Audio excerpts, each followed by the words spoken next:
I'm the best ever. I'm the most brutal and vicious and most ruthless champion there's ever been. There's no one can stop me. Lynx is a conqueror. No, I'm Alexander. He's no Alexander. I'm the best ever. There's never been anybody as ruthless. I'm Sonny Liston. I'm Jack Dempsey. There's no one like me. I'm from their claw. There's no one that can match me. My style is impetuous. Fear is my friend. I love fear. Fear allows me to reach my highest potential. The fear of failing is an illusion. Yeah. Fear is an illusion, but we have to have desire. We have to have something that pushes us. Fear pushes us. Our fear makes us think things that don't even exist. Our biggest fear never happened. Whatever we're afraid of in life, our biggest fear never happens. We go to our grave saying, "Wow, this shit's never happened. I was waiting for this, it never came." You know, it's just it motivates us. Fear keeps us conscious of our existence. It keeps us conscious of knowing that we're mortal. My first fight, this guy took one of my pigeons, and so I said, "Please, give my bird back." He's an older guy. I must have been 9. He must have been 15 or 12, 15, 13. He was a teenager. And I said, "Give me my bird back." He said, "F you, fat nigga." So he took my birds. He clipped my bird's head off, and he hit me with a bird. I learned that from the hood. Yeah. We all hide in our filth by beauty. We use that. That's our mask of, what is that? What is the mask of humility? The mask of, it's just a mask. It's not who we are. That ego that we... I learned from my mentor. He said, we're never bodies who we appear to be. Some other guy that used to abuse me and bully me, he said, "Yo, man, fight him back." He just said, "Man, he just got that." Everybody just said, "This shit, man, you got to do something." And I fought back. I never fought nobody before. I fought back, and you know what? I can fight real good. So after that, everybody would bring other kids from different neighborhoods around to fight me for money. Really? So I would fight for money. I was aware of everything I was doing. I was aware that I could become famous and the world could listen to me, that I could be somebody and my ego could just suck all this up. My cousin, we're all ego-driven. We're just tools to inspire some other people to do great. But we're nothing. We're not who we think we are, though. I don't say we're nothing, but we're not who we think. We're really great. We're everything, but we're nothing. Isn't that something? From my experience in living life, I know you just have to be practical. You have to be, living life is just not on the whim. It's just, I don't know, you have to be pre-planned in a way. You have to have a goal. This is what I want to accomplish at this stage. This is what I want to accomplish, because we have different stages of our thinking. I'm not going to be here long. I'm understand. I just want to do something good, because I did so much creepy shit most of my life, so I just want to do something that I think and believe that's helping people. All the greats get humble. All the people in history, they have to be humble in order to be great. Where I came from, everybody abused me, beat my ass, kicked my ass, whatever they wanted to me.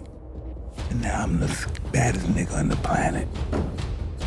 Well, so what they say. Yeah. How does that happen? I'm a bitch ass nigga, now I'm the baddest nigga on the planet on the stage.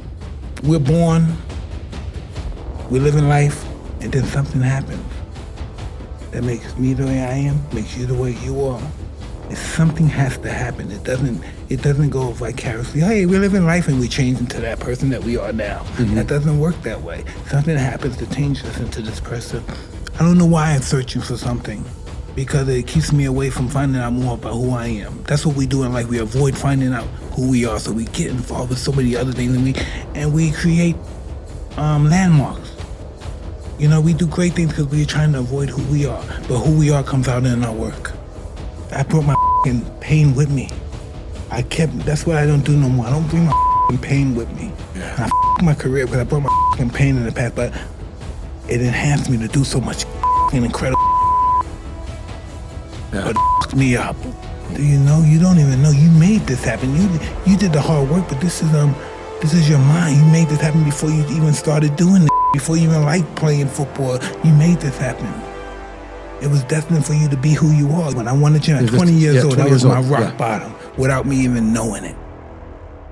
It appeared to be my my destiny, my life, but that was my rock bottom. Well, because it was everything, because I made it happen. When you have true power, you never use the word power. Guys like me and you, we never had true power because we used the word. We use words of things that we never had, but believe that we have it. If you're humble, you never have to mention that word. People that are humble never said the word humble. I've learned this. The person that is friends with everybody is an enemy to himself. You can love the world by loving yourself. When it's too big to hug, you have to love yourself, and then the world will come to you. You know, I don't know. And sometimes when people appear like they're loving people and they're loving everybody else, it's because they don't like themselves. The world is made of polarity. You know what that is? Yeah. Yin and yang. And yang. Without that, we can't exist. You know, without negativity, we can't be positive. Without love, we can't possess hate. We're not conscious of the spiritual world, but I think we're afraid of the physical, which is nothing. We're not afraid of the spiritual until we get older. Probably in our 50s, we get afraid of the spiritual world because it gets closer to us. The older we get, it gets closer to us. It calls us. I f***ed everybody I wanted to I had every car that I wanted to have. I had every house that I wanted to have. I had every dollars. I had everything I wanted. So let's just give to some people that didn't have this. You know, and that's just what my life is about. This is what we have to understand. Time doesn't exist here. Time doesn't exist here. Time is made up. We don't imagine if it wasn't no time. What would you do if it wasn't no time? That's why they made time, because we did so much. I always live my life in 30 days. Really? If I get on the scale, I say, wait, I'm a 230, a 240. I say, next month I'll be this. Next month I'll do this. Next month I have that company. Next month I'll own this building. You know, I always put my life as a 30-day extension of my existence. The fact of death drives us insane. You know, some of us don't have the concept, or some of us don't want to deal with life because life will prepare us for death. They don't want to do that. They want to do it on their own terms. They don't want to give up control. And that's why they make these foolish mistakes, because it's control-driven. I don't matter no more.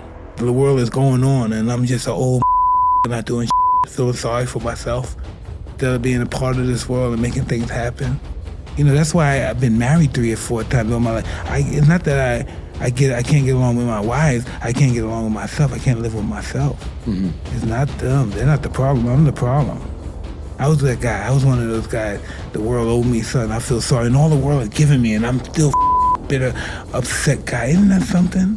All 400 million dollars still nobody likes me, and they're jealous, and they don't like me, and no one likes me. I didn't like myself. I never listened to them. I respect them for all their intelligence and everything, but I didn't listen. And life didn't want me to listen to them. Life wanted me to go out there and try on my own.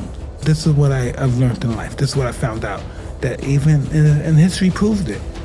History proves that we don't learn from history. That's what history proves, that we don't learn from history.